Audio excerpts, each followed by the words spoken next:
Hello, and welcome to a series of common sense videos by me, the Soul Guru, that will explain and seek to solve a series of life's mysteries in a simple and straightforward manner. This second video will discuss how to prevent religious terrorism, specifically Islamic terrorist groups such as ISIS, as these and similar groups are a current cause of concern. Now, religious terrorism is hardly a new problem. Throughout history, mankind has fought against others that do not have the same faith or beliefs as them. The current situation is no different to others in history as regards motive, though it seems that most of us in the West are completely unaware of why anyone should have a problem with us in the first place. After all, we are a tolerant and peaceful society that has done no harm to them, so why should they have a problem with us? We live in a society where violence is not tolerated. We're shocked by those in the Middle East, and especially those extremists that live in our own society, who have experienced our comfortable living standards firsthand, and yet still choose to murder and carry out unspeakable acts of violence against us, seemingly in the name of God. They seem to us to be totally irrational people, prepared to die for a cause that we do not fully comprehend. Ultimately, our tolerance towards this type of behaviour is going to be limited, because we simply do not understand them at all. It's only a matter of time before Westerners sink to their level and start attacking mosques and those who do not agree with the principles and values of our society.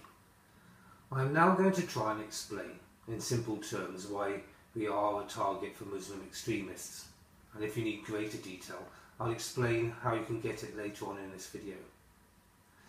Now, to understand why Muslims have a problem with us, you need to understand that we belong to a materialistic society in the West, and that religion and materialism are virtually polar opposites in belief. Examples of this are, in a society such as ours, we focus on career and wealth to obtain our own personal needs and aspirations, whilst in religion, humbleness and selflessness is the main focus. In this country, we concentrate on the acquisition of money, whilst according to religion, money is of no importance. In this country, we focus on science and technology, and we look up to science and technology, whilst in religious societies, belief in God and the spiritual world is their main focus. Now, you have to understand that we in the West, and I'm talking about society in general for simplicity and not talking about you personally, no longer hold God in high regard. We have in effect replaced God with money, science and technology. The largest buildings in our towns used to be our churches 100 years ago. Now there are commercial industries, banks, hospitals, etc.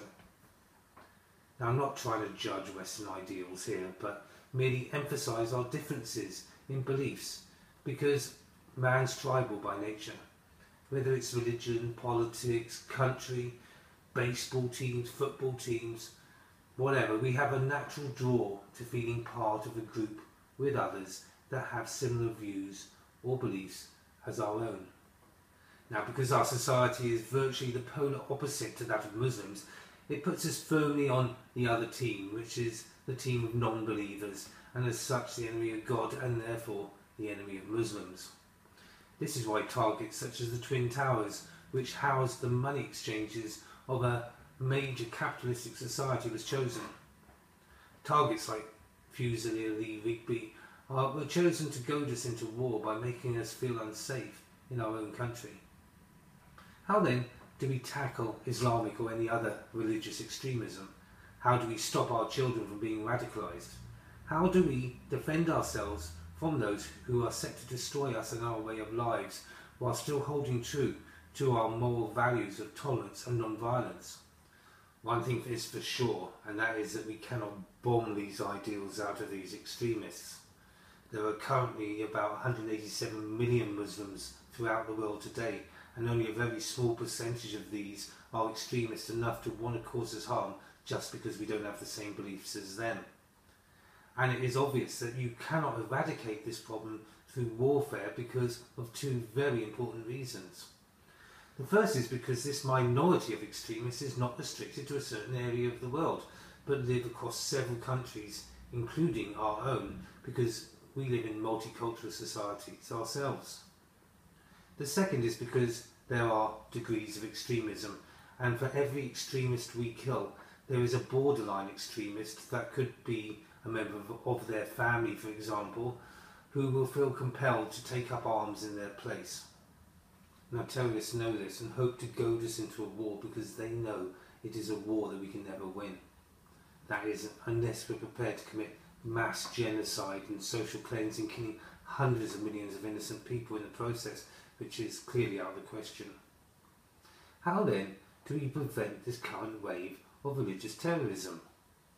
Well, the primary move has to be to try and prevent the radicalisation of our youth so as to effectively cut off the supply of replacement terrorists. Now, the obvious place to start would be in our schools, as those extremists living amongst us are those most likely to cause us harm. Now, by far the most effective time to build bridges between religions is in our schools, when we have their attention in a neutral environment. It is a time when people's ideals are forming and are most likely to be open to different ideas. Now, to this end, I propose, for example, that a read-only tablet like this one I have here be produced that contains all the major holy texts in the world. The tablets could be produced cheaply if bought in bulk, far cheaper in fact than the books themselves, and easier to carry for the children, with the added psychological impact of having all the holy texts under the same cover. It's envisaged that the foreword of the tablet emphasises the commonality between religions. For example, Christianity, Islam and Judaism all have the same roots in Abraham. This foreword should remain positive and focused on the commonality and positive sides of the holy texts. In this manner, it is hoped that the information in the foreword is able to arm our youth with the wisdom and knowledge that they need to defend themselves against those that would have them radicalised. Now, I thought of calling this tablet the Word Tablet, W-O-R-D, or World Omnibus of Religious Doctrine Tablet. Now, this in itself would not stop terrorism, and it's only an example of how we should proceed. But in a world that has no answers to the current crisis, at least it's a step in the right direction that can only help build bridges between religions and hopefully open talks that can eradicate religious terrorism in the long-term future. Now, I can't afford to take on this project by myself, but maybe you know someone who would be interested, because they could earn a pretty penny selling these tablets to schools, and at the same time have a positive influence on all of our futures. Ultimately, we must answer this question of extremism and radicalisation. These people believe that if they commit acts of violence in the name of God, that they'll enjoy heaven and countless virgins at their disposal, etc., which gives them incentive to die and experience a better life than they have presently.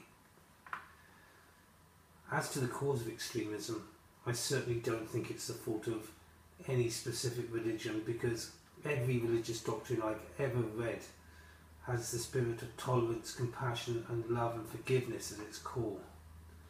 We have to therefore look at the extremists themselves for the answer to this question. By no means are they alone in history by blaming God for their violent acts. Man has a tendency to be tribal, as we've discussed, and we have shown examples of this within our own society. Man has a history of turning to violence to make their point heard. But where do these extremists get their reasoning from, when that reasoning diversifies so widely from the spirit of their own religious teachings? Well, with symbolism and vagueness within all religious teachings, it is possible for a group to translate the teachings of any religion into what they want it to mean. They do this by ignoring that which they do not agree with and emphasising that which they do. The only way to prevent this type of manipulation is for all societies to develop a greater tolerance and understanding of different faiths and points of view. Now, I don't pretend that by combining world religious doctrine under one title will stop this overnight, but a more positive approach to other doctrine, understanding and tolerance to other faiths in our young is where we must begin to improve things in the future. This is how we build bridges between other faiths and cultures. Only open-minded individuals on both sides can work towards harmony between religions. Now, whether you choose to believe in God or not does not alter the fact that 3/4 of the world's population do, which makes it your problem as well, whether you like it or not. Now, to fully understand this problem, we have to be prepared to learn from other people's ideals and beliefs. We have to take a step back and be tolerant to other people's ideas and beliefs that aren't our own. This is what religion has failed to do up until now and in the past, and it is this problem that we must overcome. We have to understand that our own values in a capitalistic society are just that. They're held beliefs that we have chosen to follow. We choose to hold money and science in high regard, which is why we are materialistically successful. But our ideals are no better or worse than those of other societies that choose a different set of ideals. And if we are to ever live more harmoniously with other societies, we have to learn to be more tolerant to other sets of principles, beliefs and values. Now, we have to begin to realise that we're not the innocent party in all of this, and our ideals are very selfish in comparison to many societies. If, for example, we chose as individuals to spread our wealth, there would be no starving in the world, and we would have no problem with immigrants, etc., because their countries would be just as comfortable as ours. But we choose to hoard our wealth and possessions. We must stop seeing ourselves as always being in the right, and try to be a little bit more humble as a society.